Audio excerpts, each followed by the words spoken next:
Mon nom est Christopher Sterling. J'ai 34 ans. Je suis pompier. Et le jour où j'étais censé célébrer une année de vie de plus, je suis entré dans une embuscade qui allait briser tout mon monde. Avant de vous raconter comment je me suis retrouvé avec l'acte de propriété d'un manoir et ma famille suppliant à ma porte, je dois savoir d'où vous écoutez. Laissez votre ville et votre état dans les commentaires. J'aime toujours voir jusqu'où ces histoires voyagent. Le jour de mon anniversaire, mes parents ont organisé un dîner avec 200 proches juste pour me renier. Ma mère a brisé mes trophées juste devant tout le monde. Mon père m'a tendu une facture de 400 000 $, me regardant droit dans les yeux et disant « Chaque centime que nous avons gaspillé a élevé. Maintenant paix. » Mon frère a saisi les clés de mon camion sur la table, avec un sourire narquois, en disant « Papa m'a déjà transféré le titre de propriété. » Je suis parti sans un mot. 4 jours plus tard. Ils m'appellent 80 fois par jour. Mais pour comprendre pourquoi ils appellent et pourquoi je ne réponds pas, vous devez comprendre exactement ce qui s'est passé dans ce salon. Je suis arrivé à la propriété de mes parents dans mon Ford F-150. C'est un modèle 2018, fiable, payé avec ma propre sueur, et il avait quelques bosses dues au transport de bois et d'équipements. Garés à côté sur l'allée circulaire se trouvaient des rangées de Mercedes, de BMW, et la toute nouvelle Porsche 911 GT3 de mon frère Julien. Elle ressemblait à un requin nageant parmi des poissons rouges. J'ai vérifié mon téléphone. Julien m'avait envoyé un SMS 1 heure auparavant. Viens juste à l'intérieur, Chris. Maman a vraiment fait un effort cette fois. J'ai pris une profonde inspiration. J'ai ajusté mon col. Je ne portais pas de smoking, juste une chemise boutonnée propre et mes bons jeans. Je suis secouriste et pompier. Je ne possède pas de costume 3 pièces. Je suis monté les marches de marbre, m'attendant peut-être à un dîner guindé juste nous 4. Peut-être un gâteau acheté à la pâtisserie chère de la ville qui a le goût de carton mais coûte une fortune. La porte d'entrée était déverrouillée. Je l'ai poussée. Je me suis figé. Le salon, qui a la taille d'un petit terrain de basket, était bondé. Je parle de chaises pliantes alignées comme une réunion de conseil municipal ou un tribunal. Il y avait des tantes que je n'avais pas vues depuis mes 12 ans. Des cousins qui me reconnaissaient à peine à Noël. Des partenaires commerciaux de mon père. Des hommes en costume cher tenant des verres de scotch. 200 personnes. Et au moment où je suis entré sur le tapis moelleux, la pièce est devenue complètement silencieuse. Joyeux anniversaire, ai-je dit, mais cela est sorti plus comme une question. Mon père, Arthur Sterling, se tenait devant la pièce près de la cheminée. Il tenait un microphone. Ma mère, Evelyne, se tenait à côté d'une table recouverte d'une nappe blanche. Et Julien, mon frère aîné, était appuyé contre la cheminée, faisant tournoyer un verre de vin, l'air de s'apprêter à regarder son film préféré. Christopher, la voix de mon père retentit à travers les haut-parleurs. Elle n'était pas chaleureuse. C'était la voix qu'il utilisait quand il licenciait un entrepreneur. « Viens te tenir ici », dit-il en désignant un endroit sur le sol juste devant la foule. Mon estomac se serra. Mes instincts de pompier se sont activés. Le sentiment que quelque chose brûle, même si vous ne voyez pas encore les flammes. J'ai avancé. Je pouvais sentir les yeux des voisins sur mon dos. J'ai vu Madame Higgins, la commère du quartier, tenir son téléphone en l'air. J'ai cru qu'elle prenait une photo. Je ne savais pas qu'elle diffusait en direct. « Papa, qu'est-ce que c'est ?» ai-je demandé, en gardant ma voix basse. « Ceci, » dit Arthur, en désignant la foule, « est un bilan. » Il fouilla dans la poche de sa veste et en sortit une épaisse pile de papier. Elle était reliée par une lourde pince. Il la jeta sur la table avec un bruit sourd. Pendant 34 ans, mon père s'adressa à la pièce, pas à moi. Evelyne et moi avons supporté ce fardeau. Un murmure parcourut la foule. Je sentis le sang se retirer de mon visage. Nous avons payé des écoles privées qu'il n'a pas su apprécier, continua Arthur, tournant une page. Nous avons payé l'orthodontie. Nous avons payé les camps d'été. Nous avons payé un diplôme universitaire en commerce qu'il a jeté à la poubelle pour aller jouer au héros dans un camion de pompiers. Je sauve des vies, papa, dis-je, ma voix coupant le silence. Tu sauves des chats des arbres et tu gâches ton potentiel, claqua-t-il. Il regarda de nouveau le papier. Mes comptables ont fait les calculs. Avec l'inflation et les intérêts, le coût total de votre éducation, de votre nourriture et de votre logement jusqu'à ce que vous déménagiez s'élève à exactement 400 000 $. Il ramassa la pile de papier et me les fourra dans la poitrine. Je les saisis instinctivement. Ceci est votre facture, Christopher. Chaque centime que nous avons gaspillé à vous élever. Maintenant paix. Je le fixai. La pièce tournait. Vous plaisantez. C'est une blague de mauvais goût. Est-ce que j'ai l'air de rire? Le visage d'Arthur était de marbre. Vous avez deux choix ce soir. Vous acceptez de nous rembourser 2000 $ par mois pendant les 20 prochaines années. Ou vous renoncez à vos droits sur la succession de votre grand-mère Rose. Mon cœur s'arrêta. Grand-mère Rose. Elle était décédée il y a 6 mois. La blessure était encore fraîche. C'est à propos de la maison de grand-mère, chuchotai-je. C'est à propos du retour sur investissement, dit Arthur froidement. Tu as été un mauvais investissement, Chris. Avant que je ne puisse répondre, ma mère s'avança. Elle était magnifique dans sa robe de créateur, des diamants étincelants à son cou, mais ses yeux étaient maniaques. Et juste pour que vous le sachiez, nous sommes sérieux, dit-elle, sa voix tremblante d'une rage que je ne comprenais pas. Elle tendit la main sous la nappe blanche sur la table. Elle en sortit mon trophée de pompier de l'année, celui que j'avais reçu pour avoir sorti une famille de 4 personnes d'une berline en feu sur l'autoroute il y a 3 ans. C'était la seule chose dont j'étais vraiment fier. Ces petits jouets ridicules, ricana-t-elle. Ils ne signifient rien. Elle leva le lourd trophée en laiton au-dessus de sa tête. Maman, non, ai-je prévenu. Crash. Elle l'écrasa sur le foyer de marbre de la cheminée. La base se fissura, le métal se tordit, le son résonna comme un coup de feu dans la pièce silencieuse. La foule haleta. Je vis ma tante Clara, au dernier rang, se couvrir la bouche de la main. Ma mère ne s'arrêta pas. Elle replongea sous la nappe et en sortit mon diplôme encadré de l'Académie des pompiers. Elle déchira le cadre, déchirant le papier en deux. Ingrat, siffla-t-elle, jetant les morceaux à mes pieds. Nous voulions un PDG. Nous avons eu un fonctionnaire. Mes mains tremblaient. Non pas de peur, mais d'une rage si brûlante que j'avais l'impression d'avoir avalé un charbon ardent. Je regardais les morceaux brisés de ma vie éparpillés sur le sol. Avez-vous terminé, demandai-je, ma voix terriblement calme. Pas encore, lança Julien. Il se détacha de la cheminée et s'approcha de la table. Tu vois, Chris, papa et moi, on parlait. Tu ne peux pas te permettre 400 000 $. Tu as à peine de quoi payer le loyer de ton appartement. Il ramassa un jeu de clés sur la table. Mes clés. Alors, on prend un acompte. Il balança les clés de mon Ford F-150 devant mon visage. Mon camion? Je fis un pas en avant. Donne-moi mes clés, Julien. En fait, dit Julien avec un sourire narquois, les empochant, c'est mon camion maintenant. Papa te l'a acheté quand tu avais 22 ans, tu te souviens? Le titre était à son nom. Il me l'a cédé ce matin. J'ai besoin d'un véhicule de transport pour les chiens quand nous allons à la maison du lac. Le cuir de la Porsche est trop beau pour des pattes boueuses. J'ai payé toutes les réparations de ce camion, dis-je en serrant les dents. J'y ai mis de nouveaux pneus la semaine dernière. Entretien d'investissement, haussa les épaules Julien. Merci pour ça. Je regardais autour de la pièce. 200 personnes, familles, amis, des gens qui m'avaient vu grandir. Ils étaient tous assis là, assistant à cette exécution publique de ma dignité, et pas un seul ne s'est levé. Pas un seul n'a dit, Arthur, c'est insensé.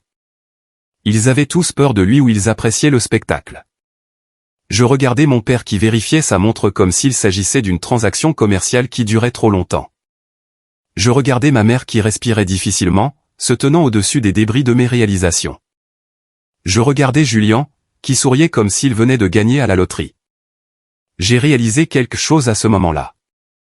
Quelque chose qui m'a frappé plus fort que la facture ou le trophée brisé. Je n'avais pas de famille. J'avais des créanciers. Je regardais la facture de 400 000 $ dans ma main. Je la laissai tomber au sol, les papiers s'éparpillèrent, se mélangeant au verre brisé de mon trophée. Alors, demanda Arthur dans le microphone. Signer les droits sur la maison de Rose ou commencer à payer. Je le regardais droit dans les yeux. Je ne signerai rien, dis-je. Ma voix n'était pas forte, mais dans ce silence, elle porta jusqu'au fond de la pièce. Et je ne vous paierai pas un centime. Alors pars, cria ma mère. Sors de cette maison. Tu n'es pas mon fils. Je me suis tourné vers Julien. Je veux les clés de ma maison de ce trousseau. Julien rit. Viens les chercher. Je ne l'ai pas combattu. Je n'ai pas balancé de coups. Je l'ai juste regardé avec pitié. J'ai fouillé dans ma poche, j'ai sorti mon portefeuille, et j'ai pris la clé de rechange de mon appartement. Garde le camion, ai-je dit. Tu as toujours eu besoin de l'aide de papa pour te débrouiller. Je me suis retourné et j'ai marché vers la porte. La mère de chaise pliante ne s'est pas ouverte. J'ai dû me frayer un chemin à travers une rangée de cousins qui ne voulaient pas établir de contact visuel. Alors que j'atteignais la porte, la voix de mon père résonna une dernière fois. Sors par cette porte, Christopher, et tu es mort pour nous. Ne reviens pas en rampant quand tu seras fauché. J'ai ouvert la lourde porte en chêne. L'air nocturne s'est précipité, frais et pur. Je n'ai pas regardé en arrière. Je suis sorti et pour la première fois de ma vie, je me suis senti complètement, absolument libre. Mais je n'avais aucune idée que la vraie guerre venait de commencer. J'ai marché 6 kilomètres cette nuit-là. J'ai marché jusqu'à ce que les ampoules sur mes talons éclatent et saignent dans mes chaussettes. J'ai marché jusqu'à ce que les manoirs du quartier de mes parents fassent place aux centres commerciaux et stations-service du monde normal.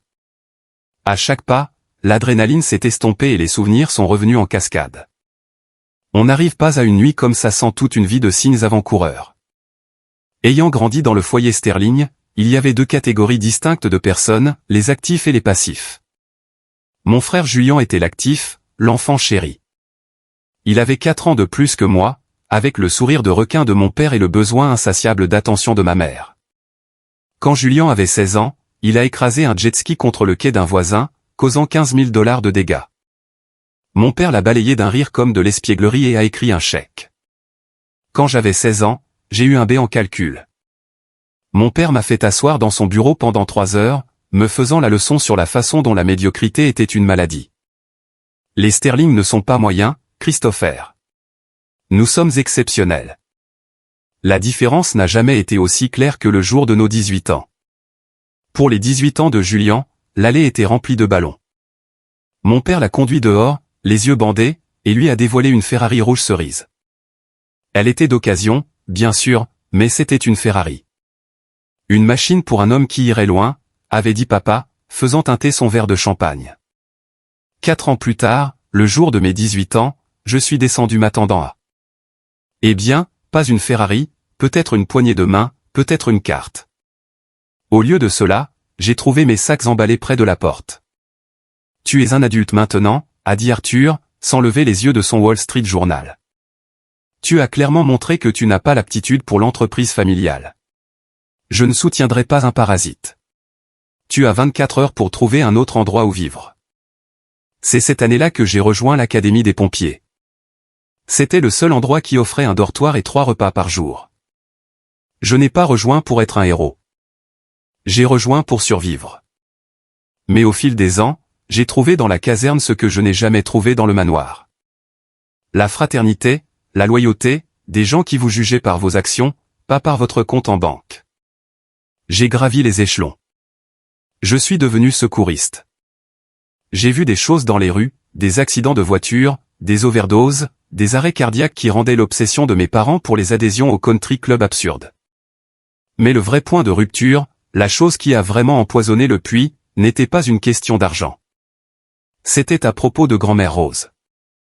Ma grand-mère, Rose Sterling, était la matriarche. Elle était la seule personne de cette famille qui ne me regardait pas comme si j'étais un mauvais investissement. Elle était minuscule, à peine 1,50 m, avec des cheveux blancs et des mains toujours couvertes de farine ou de terre de jardin. Il y a 3 ans, grand-mère Rose a été diagnostiquée avec la maladie d'Alzheimer et un cancer des os de stade avancé. C'était une combinaison brutale. Elle avait besoin de soins 24 heures sur 24. Mes parents ont tenu une réunion de famille. Nous allons la mettre dans l'établissement Chadipiné, a dit ma mère, sirotant son chardonnay. C'est très exclusif. Ils ont un pianiste dans le hall. Maman, dis-je, assis sur le bord du canapé dans mon uniforme. Shady Pinet est un entrepôt pour personnes âgées. Elle est terrifiée d'être seule. Elle a besoin de sa famille. Nous sommes des gens occupés, Christopher, claqua Julien. J'ai la fusion qui approche. Maman a le gala de charité. Papa et papa. Qui va lui essuyer les fesses? Toi, rit-il. Un son cruel et aigu. Oui, dis-je. Moi. Et je l'ai fait. Pendant 3 ans, j'ai travaillé le quart de nuit à la caserne de pompiers. Et pendant la journée, je vivais dans la petite maison de grand-mère Rose en lisière de ville. Ce n'était pas un manoir. C'était un cottage avec un toit qui fuyait et un porche qui sentait la pluie et le vieux bois. J'ai appris à changer des couches pour adultes. J'ai appris à donner la cuillère à une femme qui cuisinait autrefois le dîner de Thanksgiving pour 20 personnes. J'ai appris à lui chanter de vieilles chansons quand la douleur était si forte qu'elle ne pouvait pas dormir. Où étaient mes parents? Ils venaient une fois par mois.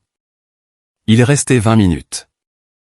Portant des masques parce qu'ils ne voulaient rien attraper, même si le cancer n'est pas contagieux. Ils prenaient un selfie avec grand-mère pour Facebook. L'intitulait « Visite à notre ange bien-aimé », puis partait avant que sa couche n'ait besoin d'être changée. Julien est venu exactement 2 fois en 3 ans, les 2 fois pour demander si elle se souvenait où elle avait mis de vieilles obligations. Mais dans les moments de lucidité, grand-mère Rose et moi avons parlé. Je me souviens d'une nuit, environ un mois avant son décès. La morphine s'était dissipée et ses yeux étaient clairs. Elle a attrapé ma main. Sa poigne était étonnamment forte. Christopher, a-t-elle chuchoté. Il pense que je ne vois pas. Voir quoi, grand-mère, ai-je demandé, ajustant ses oreillers. Il pense que je ne suis qu'un corps en attente de mourir. Ils tournent autour de Chris comme des vautours. Ils veulent la maison. Ils veulent la fiducie. Je ne les laisserai pas te faire de mal, ai-je promis. Elle a souri, une lueur malicieuse dans ses yeux qui m'a rappelé la jeune femme sur les photos en noir et blanc sur sa cheminée. Ne t'inquiète pas pour moi. J'ai pris les choses en main. Tu es l'homme le plus riche de cette famille, Christopher. J'ai ri, regardant mes manchettes effilochées. Grand-mère, j'ai $400 sur mon compte courant. Pas l'argent, dit-elle. Elle a tapoté ma poitrine juste au-dessus de mon cœur. Ici, tu as la richesse de cœur. Eux sont des gueux. Des fantômes affamés, mangeant de l'or sans rien ressentir. Tu te souviens de ça? Elle est décédée paisiblement dans son sommeil il y a 6 mois. Je tenais sa main. Mes parents étaient à une dégustation de vin dans la Napa Valley. Ils ne sont pas revenus pour le moment du décès, mais ils sont bien revenus pour la lecture du testament préliminaire. Ils étaient furieux quand ils ont découvert que l'avocat, un homme nommé Silutorn, ne lirait pas le testament complet immédiatement. Il a dit qu'il y avait des retards administratifs et que le testament serait lu après une période d'attente obligatoire. Mon père a passé les 6 derniers mois à fumer de rage. Il a supposé qu'il obtenait tout. Bien sûr, il avait déjà inscrit le cottage de grand-mère sur une annonce immobilière privée, commercialisée comme une opportunité de démolition. Puis vint la semaine dernière. J'étais assis dans mon appartement en train de manger de la pizza froide quand mon téléphone a sonné. C'était Julien. Et, petit frère. Sa voix était douce comme de l'huile. Qu'est-ce que tu veux, Julien? Est-ce une façon de parler à la famille? Écoute, maman et papa. Ils ont réfléchi. Avec la succession qui va bientôt être réglée, ils veulent enterrer la hache de guerre. J'ai fait une pause. Vraiment? Oui. Nous avons été durs avec toi. Nous le savons. Maman veut organiser une fête d'anniversaire. Une grande. Mercredi soir. Tout le monde vient. C'est une célébration de toi, Chris. Un nouveau départ. J'ai voulu y croire. Dieu m'aide. Malgré tout, il y a une partie stupide et brisée de chaque enfant qui veut juste que ses parents soient fiers de lui. D'accord, ai-je dit. Je serai là. Super, dit Julien. Mais quelque chose de sympa. Oh, et amène le camion. Papa veut vérifier les pneus. La sécurité avant tout, n'est-ce pas? J'ai raccroché, sentant une lueur d'espoir. Peut-être que la mort de grand-mère les avait changés. Peut-être que le chagrin avait adouci leur cœur. J'étais si naïf. Si j'avais su ce qu'il préparait vraiment, j'aurais conduit mon camion dans l'océan plutôt que de le garer dans cette allée. La semaine précédant l'embuscade d'anniversaire, les choses étaient étranges. Vous connaissez cette sensation quand la pression barométrique chute juste avant une tornade? L'air devient lourd. Les oiseaux arrêtent de chanter. C'était ma vie. Le premier signe est venu d'une source improbable. Le magasin de bricolage. J'y prenais de quoi pour ma baignoire 3 jours avant la fête. J'étais dans l'allée 4, regardant des mastiques silicone quand j'ai entendu une voix familière. Je vous dis, la carte a été refusée. Réessayez. J'ai jeté un coup d'œil au bout de l'allée. C'était ma tante Clara. Il faut comprendre, tante Clara. C'est la sœur de ma mère, mais elle ne pourrait pas être plus différente. Ma mère, c'est tout la soie et le botox. Tante Clara porte des chemises en flanelle, conduit une Subaru et dirige un refuge pour chiens. Mes parents l'appellent la brebis galeuse. Moi, je l'appelle la seule personne saine d'esprit de la lignée. Elle se disputait avec la caissière à propos d'un sac de nourriture pour chiens. Tante Clara, je suis sortie. Tout va bien? Elle se retourna, l'air rouge. Christopher. Oh, chérie. Oui, c'est juste cette stupide machine. Laissez-moi m'en occuper, dis-je. J'ai passé ma carte de débit. C'était $40. Je pouvais me permettre $40. Nous sommes sortis ensemble sur le parking. Elle me regarda avec des yeux trop tristes pour un mardi après-midi. J'ai entendu parler de la fête, dit-elle brusquement. Oui, surprenant, n'est-ce pas? Julien dit qu'ils veulent faire la paix. Clara laissa échapper un son qui était moitié rire, moitié grognement. Elle me saisit le bras, sa poigne serrée. Elle me tira derrière sa Subaru, loin des regards indiscrets. Chris, écoute-moi. Ils ne veulent pas la paix. Ils veulent des liquidités. Qu'est-ce que ça veut dire? Elle regarda autour d'elle, baissant la voix. Tu es au courant des investissements de Julien? Les trucs de crypto? Il dit qu'il cartonne. Il a acheté la Porsche, n'est-ce pas? Il a acheté la Porsche avec un prêt ballon, siffla Clara. Et le crypto a durement chuté. Mon ami travaille à la banque en centre-ville. Julien est en difficulté, Chris. Gravement. On parle de 2 millions de dollars de dette. Il doit de l'argent à des gens à qui tu ne veux pas devoir de l'argent. Des bookmakers, des usuriers déguisés en capital risqueur. Je la fixais. 2 millions? Arthur et Evelyne essaient de le sortir de là, continua-t-elle.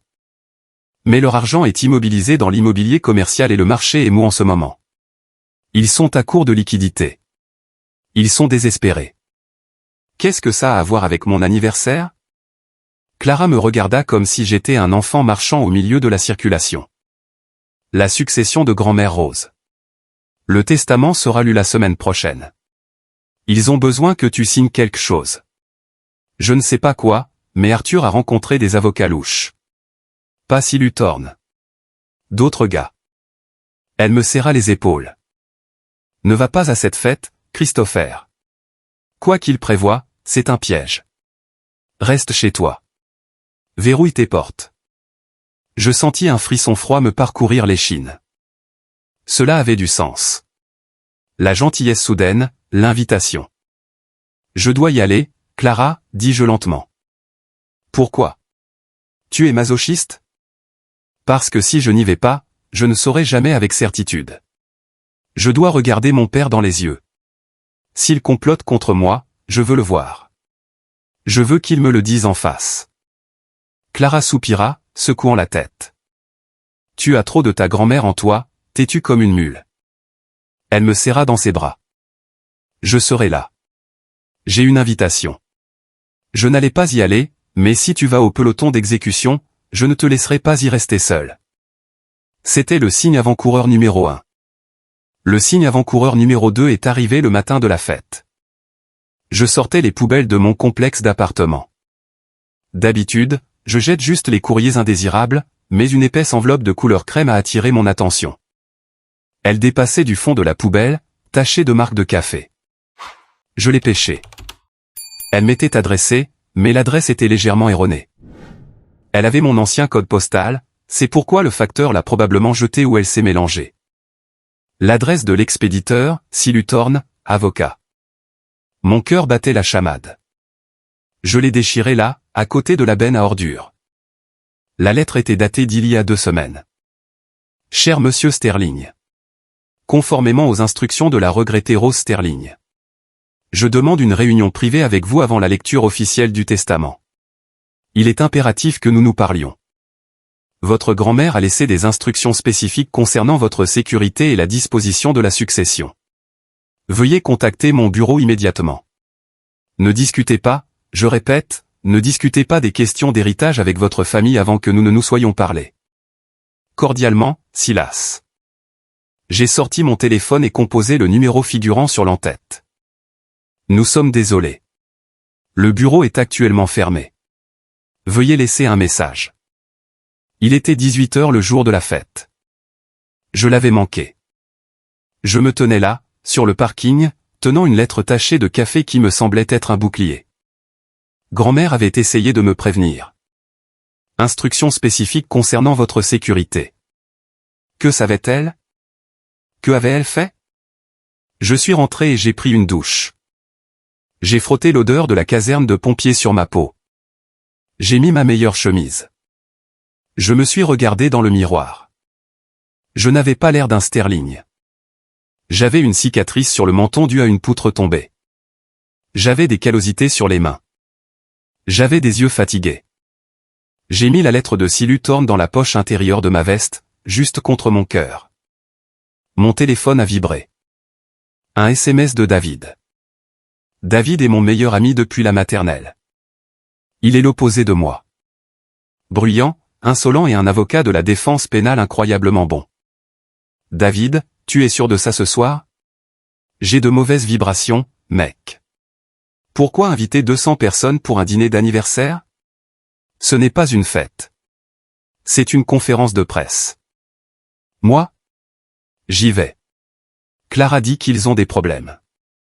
Je dois voir ce qu'ils veulent. David, je viens te chercher. Je ne te laisserai pas y aller seul. Moi? Je prends le camion. J'aurai peut-être besoin d'une fuite rapide. David, d'accord. Je te suis. Si je vois Arthur sortir un contrat, je prends d'assaut le château. J'ai souri. Au moins, j'avais du renfort. Je suis sorti vers mon camion. J'ai tapoté le capot. C'était un Ford 2018. Rien d'extraordinaire, mais je l'aimais. Je l'avais acheté d'occasion à un gars du Texas. Il avait un moteur V8 qui rugissait quand on appuyait sur l'accélérateur.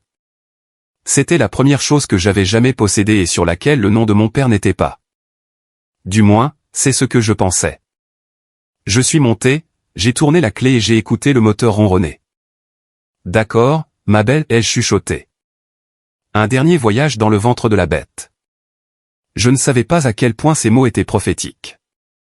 Je ne savais pas que dans les 3 heures, je marcherais sur l'autoroute sans clé, sans famille, mais avec un feu dans mes tripes qui allait réduire en cendres toute leur maison de cartes. Le trajet jusqu'à la maison de mes parents a duré 45 minutes. J'ai passé chaque minute à répéter ce que j'allais dire. Merci pour le dîner, maman. Non, papa. Les affaires vont bien. Julian, belle voiture. Des mensonges. Tous de polis mensonges conçus pour maintenir la paix. C'est ce que j'avais été conditionné à faire toute ma vie. Maintenir la paix. Ne pas contrarier Arthur. Ne pas déclencher Evelyne. Ne pas éclipser Julien. J'ai vu le Jeep Wrangler noir de David dans mon rétroviseur tout le long du trajet. Le fait qu'il soit là était la seule raison pour laquelle je ne suis pas revenu sur l'autoroute. Quand nous sommes entrés dans la communauté fermée, la richesse m'a frappé comme un coup physique. Les pelouses étaient manucurées à la perfection. Les fontaines étaient éclairées par des lumières LED de bon goût. C'était un quartier où personne ne tondait sa propre pelouse et où tout le monde poursuivait ses voisins pour des clôtures. J'ai garé mon camion. David s'est arrêté à côté de moi. Il a sauté de la voiture, ajustant sa veste de costume. Il avait l'air prêt à se battre. Souviens-toi, dit David, appuyé contre la portière de mon camion. S'il commence les insultes passives-agressives, nous partons. Nous allons chez Ali, prendre des ailes de poulet et de la bière, et célébrer ton anniversaire comme des êtres humains. D'accord, dis-je. Nous avons marché jusqu'à la porte. C'est là que j'ai remarqué le silence. Habituellement, une fête avec 200 personnes a un bourdonnement. De la musique, des bavardages, des rires, des tintements de verre. Cette maison était silencieuse. Les fenêtres brillaient, mais aucun son ne s'échappait. Cela ressemblait moins à une fête qu'à une veillée funèbre. J'ai ouvert la porte, comme je vous l'ai dit au début, et je suis entré dans l'embuscade. Mais il y a des détails que j'ai omis auparavant. Des détails qui comptent maintenant. Tandis que je traversais la foule, me dirigeant vers le lieu d'exécution que mon père avait désigné, j'ai établi un contact visuel avec des gens. J'ai vu monsieur Harrington au 2e rang. C'est le plus grand investisseur de mon père, un promoteur milliardaire qui a construit la moitié de la ville. Il avait l'air mal à l'aise. Il vérifiait son téléphone, fronçant les sourcils. Pourquoi papa l'inviterait-il à un anniversaire de famille? À moins que ce ne soit un spectacle pour lui aussi. Un spectacle pour prouver qu'Arthur Sterling contrôlait ses finances, contrôlait sa famille. Puis j'ai vu Bella, la femme de Julian. Elle était assise au 1er rang, l'air ennuyé. Elle défilait sur Instagram, mais ensuite j'ai vu son cou. Elle portait des perles, un triple rang de perles de culture vintage crémeuse avec un fermoir en diamant. Mon souffle s'arrêta. C'étaient les perles de grand-mère Rose. Grand-mère avait porté ces perles tous les dimanches pendant 50 ans. Elle m'avait dit spécifiquement, celles-ci sont pour ta future femme, Christopher, parce que tu es le seul qui se mariera par amour. Elles étaient censées être dans le coffre-fort, scellées par l'exécuteur testamentaire jusqu'à la lecture du testament. Comment Bella les avait-elle? Je regardais Julian. Il portait une Rolex en or. La Rolex de grand-père, celle qui avait disparu de la chambre d'hôpital le jour de la mort de grand-père. Il y a 10 ans. Ils avaient pillé la succession. Ils n'avaient pas attendu le testament. Ils n'avaient pas attendu la loi. Ils étaient simplement entrés dans sa maison vide et avaient pris ce qu'ils voulaient. Comme des pilleurs de tombes. La lettre dans ma poche me semblait lourde. Ne discutez pas des questions d'héritage. J'ai alors réalisé que ce n'était pas seulement une question de m'intimider. C'était une frappe préventive. Ils savaient que grand-mère m'avait laissé quelque chose. Ils ne savaient pas quoi, mais ils avaient peur. Ils voulaient me briser, me discréditer et me priver de toute ressource avant la lecture du testament afin que je n'ai ni l'argent ni la volonté de les combattre devant les tribunaux. C'est pourquoi ils voulaient les 400 000 $. C'est pourquoi ils ont volé le camion. Ils voulaient que je sois démuni. Ils voulaient que je sois à genoux pour que je signe n'importe quel papier qu'ils me mettraient sous le nez juste pour acheter un sandwich. J'ai regardé ma mère se tenant près de la cheminée, attendant de briser mes trophées. Elle avait l'air excitée. Ses yeux brillaient. Elle n'était pas triste que son fils soit un échec. Elle était ravie d'avoir un public pour sa cruauté. David s'avança à côté de moi. Il me chuchota à l'oreille, bougeant à peine les lèvres. Chris, regarde la table. Sous les papiers, j'ai regardé sous la pile de factures que mon père avait préparée. Il y avait un seul dossier juridique bleu. C'est un acte de cession sans garantie, chuchota David. Je reconnais la police de loin. Ils veulent que tu signes un acte de cession sans garantie sur une propriété. Le cottage, ai-je chuchoté en retour. Ne signe pas. Quoi qu'il fasse, ne signe pas, Christopher. Arthur aboya dans le microphone. Arrête de chuchoter à ton ami avocat et fais face à ta famille. Je me suis tourné pour lui faire face. La peur avait disparu. La nervosité avait disparu. J'ai touché la poche où se trouvait la lettre de Silas. Viens, pensai-je. Et c'est là que le fracas a commencé. Revenons à ce moment. Le moment où le verre de mon trophée était éparpillé sur le sol et que les échos du crash s'estompaient. Mon père venait d'exiger que je paie 400 000 $ ou que je renonce à mes droits.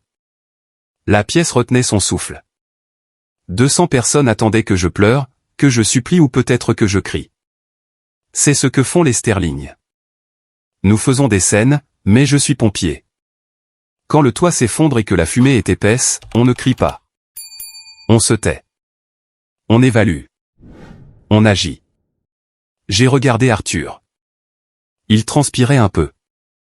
Une goutte de sueur sur sa lèvre supérieure. Il était nerveux. Pourquoi serait-il nerveux s'il détenait toutes les cartes? Parce qu'il ne détenait pas toutes les cartes. Il bluffait. Laissez-moi bien comprendre, dis-je. Ma voix était stable, résonnante.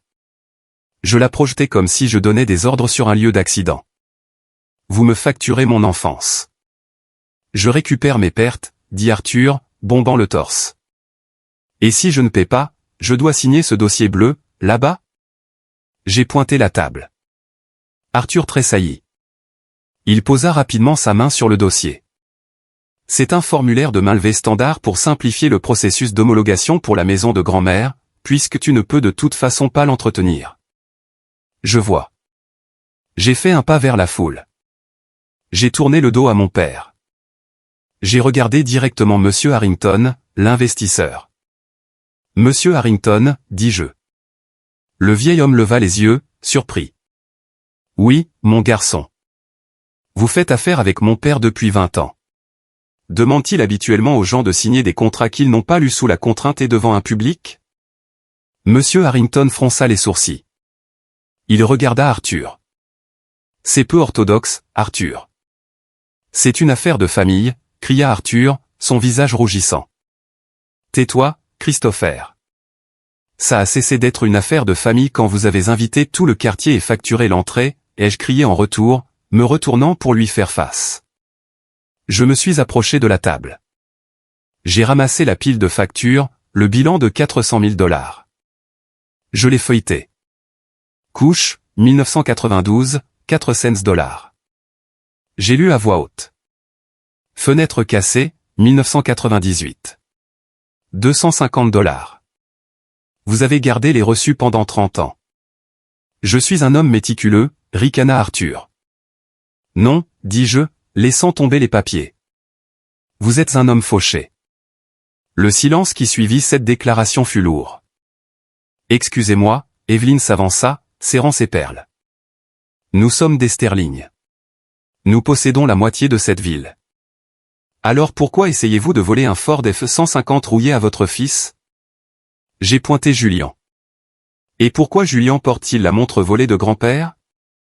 Julien couvrit son poignet, ses yeux papillonnants. Et pourquoi, continuai-je en marchant vers Julien, tante Clara m'a-t-elle dit que Julien a 2 millions de dollars de dettes envers des requins de la crypto? Le visage de Julien devint blanc comme du papier. C'est un mensonge. Julien cria, sa voix se brisant. C'est une ivrogne menteuse. Je suis juste ici, Julien, cria tante Clara de l'arrière. Et je suis sobre. Par l'heure de la deuxième hypothèque sur la Porsche. La foule éclata. Les murmures se transformèrent en cris. Est-ce vrai? Demanda Monsieur Harrington, se levant. Arthur, vos liquidités sont-elles compromises? Mon père avait l'air de faire un AVC. Il frappa la table de la main. Assez. Le microphone produisit un Larsen. C'est à propos de Christopher. Il est ingrat. C'est un parasite. Signe le papier, garçon, ou je jure devant Dieu que je te ruinerai. J'appellerai le chef des pompiers. Je lui dirai que tu voles des médicaments de l'ambulance. Je ferai révoquer ta licence. Je le fixai. Cet homme, mon père, menaçait de détruire ma carrière. La carrière que j'avais bâtie pour sauver des vies. Juste pour mettre la main sur un cottage qui n'était pas le sien. C'est à ce moment-là que le dernier fil d'attachement se rompit. J'ai fouillé dans ma poche. J'ai sorti la lettre de Silu Thorne. Je ne l'ai pas lue. Je l'ai juste brandie. Vous voulez parler d'avocat, papa, dis-je doucement. J'ai rendez-vous avec Silu Thorne lundi, et je pense qu'il sera très intéressé d'apprendre que vous avez essayé de me faire chanter pour que je renonce à mon héritage. Les yeux d'Arthur s'écarquillèrent. Il reconnut le nom. Tu as parlé à Silas? Oui, mentis-je. Et tu sais quoi? Je pense que j'attendrai de voir ce que grand-mère m'a réellement laissé avant de signer quoi que ce soit. Je regardais ma mère. Elle tremblait, tenant un morceau déchiqueté de mon diplôme. « Tu as brisé mes affaires, maman, dis-je. Mais tu ne peux pas me briser. » Je ne suis plus l'enfant qui pleurait dans sa chambre. Je me suis tourné vers Julien. « Profite du camion, frère. Il a besoin d'une vidange et les freins sont un peu mous. Essaie de ne rien heurter. » Je regardais David. « Allons-y. » « Avec plaisir, » dit David, fusillant mon père du regard. Je me suis dirigé vers la porte. Mon père criait quelque chose derrière moi. Des menaces, des malédictions, des exigences, mais cela sonnait comme du bruit provenant d'une télévision dans une autre pièce. Cela ne m'atteignait pas. J'ai franchi la porte d'entrée, descendu les marches et suis arrivé sur l'allée. L'air nocturne était doux. « Monte dans ma Jeep, » dit David. « Je t'offre le plus grand steak de la ville. »« Attends, » dis-je. Je me suis retourné vers la maison. À travers la grande baille vitrée, je pouvais voir le chaos. Des gens se levaient, se disputant. Monsieur Harrington sortait. Ma mère pleurait. De vraies larmes cette fois, des larmes d'humiliation. J'ai pris une photo dans mon esprit. Je voulais me souvenir de cela. Le moment où l'Empire Sterling s'est fissuré.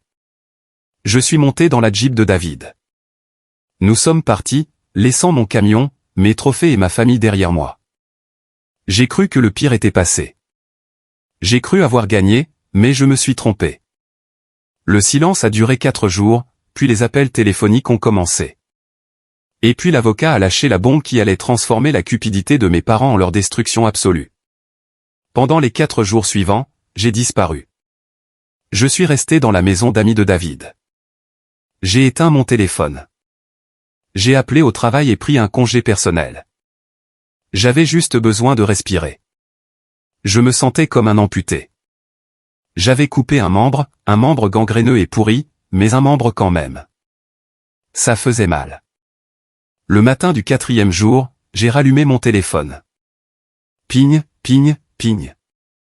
Le téléphone a vibré si fort qu'il a failli tomber de la table. 83 appels manqués, 47 SMS, 12 messages vocaux. Je les ai parcourus. Papa, 20 appels. Décroche. Nous devons parler. Ne sois pas puéril. Maman, 15 appels. Christopher, s'il te plaît. Nous étions juste stressés. Grand-mère voudrait que nous soyons une famille. Julien, 30 appels. Mec, appelle-moi. C'est grave. La banque appelle. J'ai besoin du titre de propriété du camion. Attendez, besoin du titre de propriété du camion? J'ai ri. Un rire sombre et creux. Julien avait volé mes clés, mais il ne pouvait légalement ni vendre ni refinancer le camion sans le titre, qui se trouvait dans un coffre-fort inifugé dans mon appartement. Il était coincé avec un véhicule volé qu'il ne pouvait pas monétiser. Mais le message le plus important était un message vocal d'un numéro que je ne reconnaissais pas. Monsieur Sterling, ici Silu Thorne. Je comprends qu'il y a eu un incident au domicile de vos parents. Je dois vous demander de venir à mon bureau immédiatement aujourd'hui, à 14 heures. Ne parlez pas à vos parents avant de me voir. Il s'agit de la clause de contrainte. Clause de contrainte? Je n'avais aucune idée de ce que cela signifiait. À 13h45, David m'a conduit en centre-ville. Le bureau de Silu Thorne se trouvait dans un vieux bâtiment en briques qui sentait le cuir et l'argent ancien. Pas l'argent clinquant de verre et d'acier que mon père aimait. Le vrai argent, l'argent discret. Silu Thorne était un homme de 70 ans aux yeux bleus perçants et un costume qui semblait plus vieux que moi mais lui allait parfaitement. Il m'a serré la main. « Christopher, dit-il, vous ressemblez à votre grand-mère. »« Merci, monsieur. » « Asseyez-vous. » Il s'est assis derrière un bureau en chêne massif. Il n'a pas souri. Il a ouvert un dossier. J'ai entendu parler de la fête. Silas a dit que Madame Higgins est une de mes clientes. Elle m'a envoyé le lien vidéo. Vidéo? J'ai cligné des yeux. Elle a diffusé en direct le petit discours de votre père sur le groupe Facebook du quartier. Il a 12 000 vues. Ma mâchoire est tombée. Vous plaisantez. Je ne plaisante jamais avec les preuves, dit Silu. Mais cette vidéo va être très utile. Il a sorti un document. Ceci est le dernier testament de Rose Sterling. Elle l'a rédigé 6 mois avant sa mort. Elle était lucide. Elle avait toute sa tête. Et elle était en colère. Il m'a regardé par-dessus ses lunettes. Elle savait qu'ils essaieraient de vous tromper, Chris. Elle connaissait les jeux de hasard de Julian. Elle savait que votre père était endetté jusqu'au cou. Elle m'a dit, Silas, ils vont essayer de le dévorer vivant. Mes yeux piquaient. Grand-mère savait. Donc, continua Silas. Elle a structuré la succession d'une manière très spécifique. Premièrement, les actifs. Il a glissé un papier sur le bureau. Article 1, le cottage au 42 Oakland. Bénéficiaire, Christopher Sterling. Article 2, le portefeuille d'investissement évalué à 1,2 million de dollars. Bénéficiaire, Christopher Sterling. Article 3, les effets personnels, bijoux, art, meubles. Bénéficiaire, Christopher Sterling. J'ai fixé le papier. Tout. Elle m'a tout laissé. Pas tout, corrigea Silas. Elle a laissé à votre père sa collection de dés à coudre anciens. Elle a laissé à votre mère ses livres de recettes. Et elle a laissé à Julian une photo encadrée de lui-même. J'ai failli m'étouffer. C'est brutal. Rose avait le sens de l'humour, concéda Silas avec un petit sourire. Mais voici la partie importante. Le rebondissement, si vous voulez. Il tourna à la dernière page du testament. Elle était surlignée en jaune. La clause de contrainte. Silas lut à voix haute. Si un bénéficiaire ou un membre de la famille tente de contraindre, menacer, faire chanter ou intimider le bénéficiaire principal, Christopher Sterling, à partager, diviser ou renoncer à son héritage, il sera immédiatement déshérité de tout don résiduel. Et l'exécuteur testamentaire, s'il eut tort, est chargé d'engager des poursuites judiciaires pour harcèlement. Silas leva les yeux. Votre père vous tendant une facture de 400 000 $. Votre mère brisant vos biens. Votre frère volant votre véhicule. C'est la définition de la contrainte. Alors, j'ai balbutié, qu'est-ce que ça veut dire? Cela signifie, Silas se pencha en arrière, joignant les mains, que cette vidéo que Madame Higgins a prise vient de coûter à votre famille les dés à coudre et les livres de recettes. Mais plus important encore, elle active la fiducie de protection agressive. Je peux maintenant geler leurs actifs s'ils tentent de vous contacter à nouveau. Je peux déposer un rapport de police pour le vol du camion et je peux les poursuivre pour détresse émotionnelle en utilisant les fonds de la succession. Il poussa un téléphone vers moi. Il vous appelle 80 fois par jour. Je sais, dit Silas. Ils ont reçu une copie du testament par coursier ce matin. Ils savent qu'ils ont perdu la maison. Ils savent que vous êtes millionnaire et ils savent qu'ils sont en de très, très graves difficultés. Je suis resté là à digérer l'information. J'étais millionnaire. Je possédais la maison de grand-mère et ma famille, les gens qui m'avaient méprisé toute ma vie, étaient paniqués. Que voulez-vous faire, Christopher, demanda Silas. Nous pouvons prendre la voie de la terre brûlée. Nous pouvons déposer des accusations de vol de camion dès aujourd'hui. Nous pouvons expulser Julian de l'adhésion au country club payé par grand-mère. J'ai pensé au trophée brisé. J'ai pensé aux couches que j'ai changées. J'ai pensé à la facture. J'ai regardé Silu. Je veux mon camion, ai-je dit. Et je veux qu'il sache que j'ai terminé. Terminé? Je ne veux pas les poursuivre pour détresse, ai-je dit. Je veux les évincer de ma vie totalement, définitivement. Un choix judicieux, acquiesça Silu. Mais d'abord, nous devons récupérer ce camion, et je pense que nous devrions être accompagnés de la police. Julian a commis un vol qualifié de véhicule. Je me suis levé. Je me sentais plus grand, plus léger. Allons chercher mon camion, ai-je dit. Nous sommes sortis du bureau. Le soleil brillait. Je ne le savais pas encore, mais la confrontation à la maison n'allait pas être une dispute. Ça allait être une reddition. Et le meilleur dans tout ça, c'est que j'allais arriver dans une voiture de police pour en être témoin. S'asseoir sur le siège passager d'une voiture de police est une expérience surréaliste, surtout quand on n'a pas commis de crime. Le shérif Miller conduisait. C'est un homme bien, un gars que j'ai vu sur les lieux d'incendie pendant 10 ans. Il fait habituellement un signe de la main quand nous nous croisons sur la route, mais aujourd'hui, son visage était de marbre. Derrière nous, Silu Thorne suivait dans sa Jaguar vintage. « Ça va, Chris ?» demanda le shérif Miller, me jetant un coup d'œil. « Je ne sais pas, Jim » ai-je admis, regardant par la fenêtre tandis que la communauté fermée familière défilait. « Je veux juste mon camion. »« Nous le récupérons » dit Miller. « Et nous nous assurons que personne ne vous donne de problème. » J'ai vu la vidéo, au fait. Madame Higgins l'a partagée avec ma femme. Je me suis frotté le visage. Super. Donc, toute la ville est au courant. Toute la ville sait que vous êtes un homme décent élevé par des loups, me corrigea Miller. N'ayez pas honte d'avoir survécu, mon garçon. Nous avons tourné au coin de la rue de mes parents. Je m'attendais à voir la maison majestueuse, comme toujours, imposante, parfaite, intouchable. Au lieu de cela, j'ai vu le chaos. Il y avait une dépanneuse à plateau garée de travers dans l'allée. Un agent de saisie en gilet fluo attachait des chaînes au châssis de la Porsche 911 GT3 de Julian. Miller laissa échapper un léger sifflement. On dirait que la banque nous a devancés. Nous nous sommes arrêtés juste derrière la dépanneuse. Je suis sorti de la voiture de police juste au moment où la porte d'entrée du manoir s'ouvrait en grand.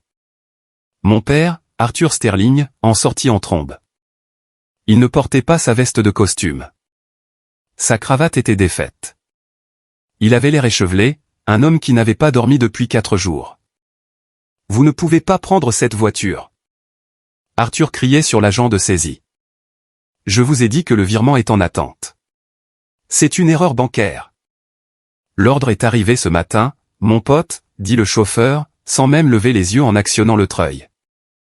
Saisir les actifs. Non-paiement. Papa. Julian apparut dans l'embrasure de la porte derrière lui. Il avait l'air d'un fantôme. Il portait un survêtement. L'arrogance de la fête avait disparu, remplacée par une peur tremblante et pathétique. Papa, fais quelque chose. Ils prennent la Porsche. Je m'en occupe, rugit Arthur. Puis il me vit. Il vit la voiture de police. Il vit le shérif Miller sortir, ajustant sa ceinture. Il vit Silu Thorne sortir de la Jaguar avec une mallette. Arthur arrêta de crier. La couleur s'échappa de son visage jusqu'à ce qu'il ressemblât de la pâte grise. Christopher, dit-il. Sa voix ne retentissait plus. Elle était faible. Qu'est-ce que c'est que ça? Tu as amené la police chez tes parents. J'ai amené la police sur une scène de crime, Arthur, dis-je calmement. Scène de crime? Ma mère Evelyne sortit sur le porche. Elle avait l'air plus âgée que je ne l'avais jamais vue. Pas de maquillage, ses cheveux attachés en un chignon désordonné. Ne sois pas dramatique. Nous sommes une famille. Le vol qualifié de véhicule n'est pas une activité familiale, Madame Sterling, dit le shérif Miller, s'avançant à mes côtés. Votre fils Julian est en possession d'un véhicule volé. Un Ford F-150 de 2018 immatriculé au nom de Christopher Sterling. C'était un cadeau, cria Julian. Papa me l'a donné. Je ne te l'ai pas donné. Arthur siffla à Julian, essayant de se distancer. J'ai dit que tu pouvais l'emprunter. Tu as dit que c'était à moi. Tu as dit que Chris était hors du testament. Julian cria en retour. Où sont les clés, Julian, demandai-je. Je n'ai pas crié. Je n'en avais pas besoin. J'avais l'insigne, l'avocat et la supériorité morale. Julian regarda la Porsche être soulevée dans les airs.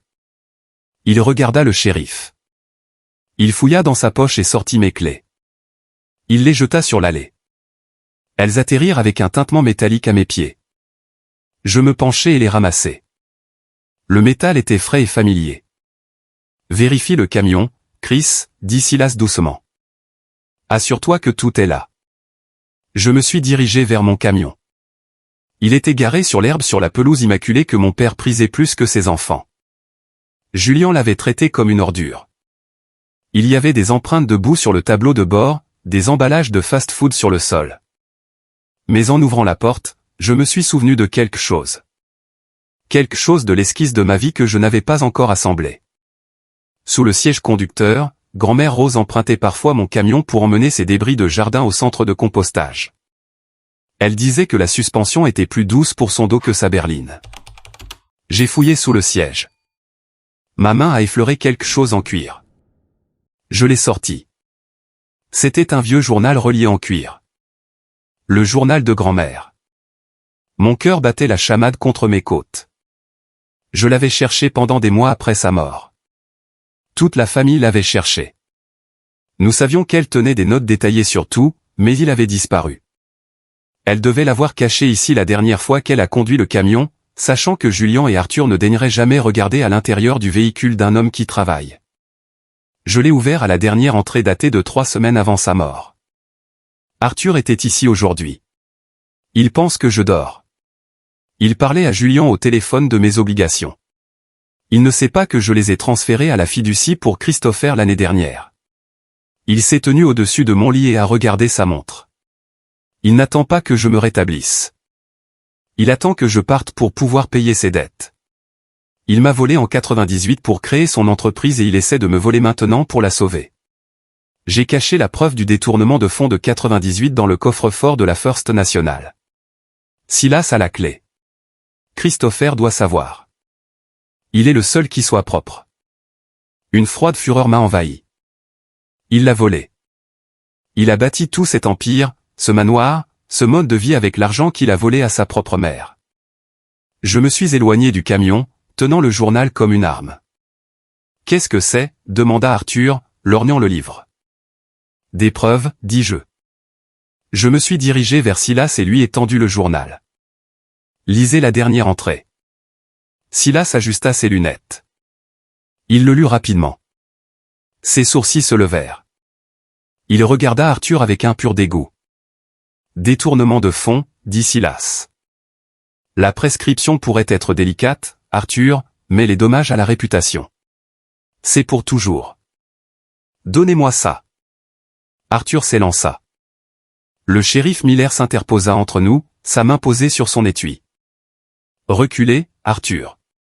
Maintenant. » Arthur se figea. Il regarda la dépanneuse s'éloigner avec la Porsche. Il regarda les voisins se rassembler sur le trottoir, chuchotant, pointant du doigt. « Monsieur Harrington a appelé ce matin, dit Arthur, la voix brisée. Il a retiré le financement pour le projet du centre-ville. Il a dit qu'il avait vu la vidéo. Il a dit, je suis un poids. Les actions ont des conséquences. Nous sommes ruinés, Christopher, sanglota ma mère. Comprenez-vous? Si nous n'avons pas accès à la succession de Rose, nous perdons cette maison. Nous perdons tout. Julien doit de l'argent à des gens dangereux. Je sais, dis-je. Tante Clara me l'a dit. S'il vous plaît. Evelyne tendit la main, essayant de me saisir la main. Ses doigts étaient froids. Tu es mon fils. Tu ne peux pas nous laisser finir dans la rue. Signe simplement la main levée. Partage l'héritage. Nous pouvons payer la dette de Julien, sauver la maison, et nous pouvons redevenir une famille. Nous te pardonnerons la scène à la fête. Je la fixai. Nous te pardonnerons. Même maintenant, suppliant pour sa vie, elle ne pouvait pas admettre qu'elle avait tort. Elle pensait toujours que c'était elle qui offrait le pardon. Je regardais la maison où j'avais grandi. Je me souvenais des dîners froids, des critiques, de la solitude. Je me souvenais qu'on m'avait dit que je n'étais pas assez bon parce que je ne gagnais pas 6 chiffres. Et je me souvenais de grand-mère Rose mourant dans ce petit cottage, effrayée par son propre fils. Tu as brisé mes trophées, maman, dis-je doucement. C'était juste. J'étais ému, cria-t-elle. Tu m'as tendu une facture pour m'avoir élevé, papa. Je me suis tourné vers Arthur. Tu as mis un prix sur la paternité. Je t'enseignais une leçon sur la valeur, argumenta Arthur, bien que ses yeux suppliaient. Tu l'as fait, acquiesçai-je. Tu m'as appris exactement ce que tu valorises, et ce n'est pas moi. Je me suis tourné vers Silas.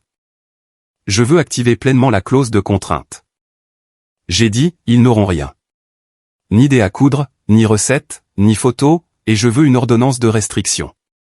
S'il s'approche à moins de 150 mètres de moi ou de la maison de grand-mère, je veux qu'il soit arrêté. C'est fait, dit Silas. Christopher, cria Julien, courant vers moi. Tu ne peux pas faire ça. Ils vont me tuer si je ne paie pas. Alors trouve un travail, Julien, dis-je, ouvrant la porte de mon camion. J'ai entendu dire que la caserne de pompiers embauche des concierges. C'est le salaire minimum, mais c'est un travail honnête. Je suis monté sur le siège conducteur. Ça sentait les frites rassis et le parfum cher de Julien. Mais sous ça, ça sentait mon camion. J'ai tourné la clé. Le moteur V8 rugit, bruyant et agressif. Arthur et Evelyne se tenaient sur l'allée, se tenant l'un l'autre, regardant leur monde s'effondrer. Les voisins filmaient. Le camion de saisie était parti. Le shérif montait la garde. Je ne leur ai pas fait de doigt d'honneur. Je n'ai pas crié. J'ai juste mis le camion en vitesse et je suis parti. En passant le portail de la communauté, j'ai vu une Subaru familière garée sur le bord de la route. Tante Clara était appuyée contre elle, les bras croisés, souriante. J'ai ralenti et baissé la vitre. « Tu l'as eu » demanda-t-elle. « Je l'ai eu » dis-je. « Et eux ?»« Ils récoltent ce qu'ils ont semé » dis-je. « Bien » Clara hocha la tête. « Dîner au cottage ce soir ? Je fais des lasagnes. »« Je serai là » dis-je. Je suis parti, laissant l'héritage Sterling dans le rétroviseur, rapetissant jusqu'à disparaître complètement. 6 mois plus tard, le coucher de soleil sur le cottage de grand-mère Rose est différent du coucher de soleil sur la propriété de mes parents. Il n'est pas filtré par le smog ou bloqué par d'immenses et d'intimité. Il est brut, orange et violet, se répandant sur les chênes et éclairant le porche où je m'assois chaque soir. Je suis assis dans le fauteuil à bascule de grand-mère, celui que j'ai réparé et restauré moi-même. Le bois est lisse sous ma main. Beaucoup de choses ont changé en 6 mois. La première chose que j'ai faite avec l'argent de l'héritage n'a pas été d'acheter une Ferrari. Je n'ai pas acheté de yacht. Je n'ai pas quitté mon travail. J'ai rénové cette maison. J'ai réparé le toit qui fuyait.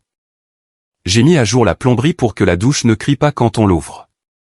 J'ai peint la cuisine d'un jaune doux, la couleur dont grand-mère parlait toujours mais n'a jamais eu le temps de faire.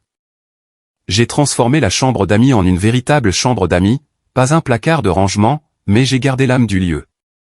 Son service à thé est toujours sur l'étagère. Ses gants de jardinage sont toujours près de la porte arrière. La mangeoire à oiseaux est pleine. Je travaille toujours à la caserne de pompiers. En fait, j'ai utilisé une partie de l'argent pour acheter de nouveaux équipements pour la caserne, des caméras thermiques dont nous avions désespérément besoin. Le chef a essayé de nommer la nouvelle aile en mon nom. Je lui ai dit de l'appeler l'aile commémorative Rose Sterling.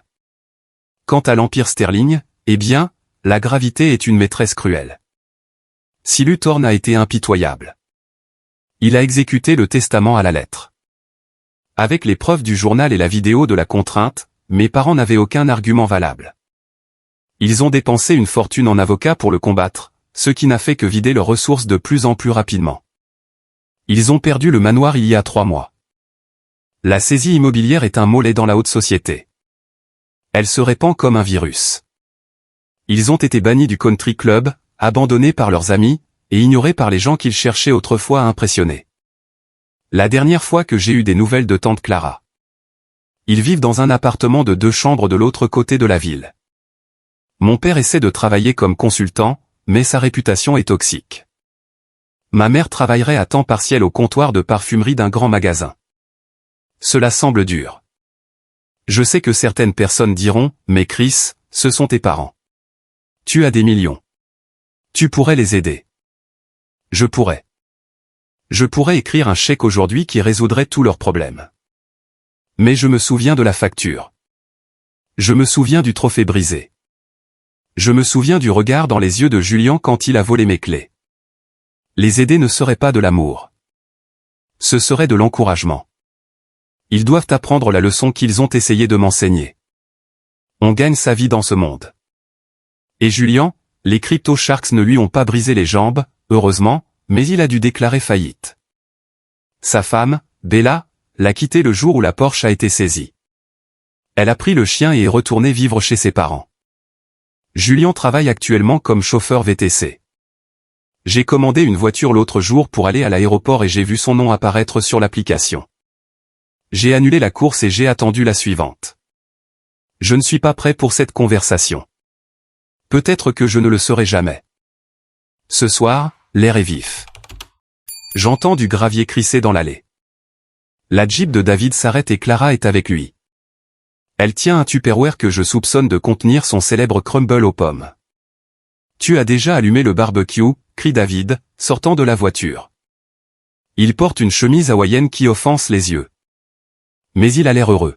« Les charbons sont chauds » lui répondis-je. « J'ai apporté le vin » dit Clara, montant les marches. « Et pas le bas de gamme. Nous fêtons. » « Fêtons quoi » demandai-je, me levant pour la serrer dans mes bras.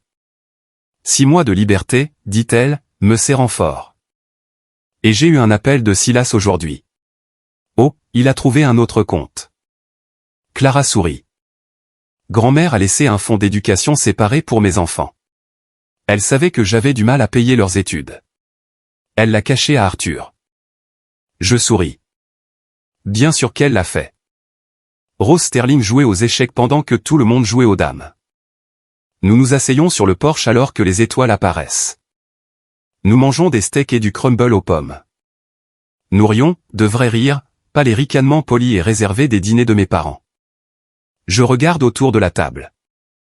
David, qui m'a soutenu quand je n'avais rien. Tante Clara, qui m'a averti quand j'allais tomber dans un piège. C'est ça. J'ai réalisé que pendant 34 ans, je courais après la mauvaise chose. Je courais après l'approbation de gens incapables de m'aimer. J'essayais d'acheter une place à une table où j'étais au menu, mais je n'avais pas besoin de leur table. J'ai la mienne. Je lève mon verre. À Rose, dis-je. À Rose, répètent David et Clara tandis que je prends une gorgée. Je sens une douce brise frôler les chênes. Cela ressemble à un murmure. Tu es assez, Christopher. Tu l'as toujours été. Je me penche en arrière dans la chaise. Le cauchemar est terminé. Le silence de mon téléphone n'est plus un vide. C'est un traité de paix que j'ai signé avec moi-même. Je suis Christopher Sterling. Je suis pompier. Je suis un petit-fils. Et pour la première fois de ma vie, je suis exactement là où je dois être. Voilà mon histoire. C'est une aventure folle, d'une facture de 400 000 $ à une soirée tranquille sur un Porsche. Mais la vie avance rarement en ligne droite. Je veux vous laisser avec quelques leçons que j'ai tirées de cette épreuve de feu. Premièrement, le sang vous lie, mais la loyauté fait de vous une famille. Ne ruinez pas votre âme à essayer de plaire à des gens qui ne vous considèrent que comme un atout. Si l'amour vient avec un prix ou une facture pour vous avoir élevé, ce n'est pas de l'amour. C'est une transaction. Deuxièmement, documentez tout. Si grand-mère Rose n'avait pas gardé ce journal, si Madame Higgins n'avait pas filmé cette vidéo, ma vie serait très différente aujourd'hui.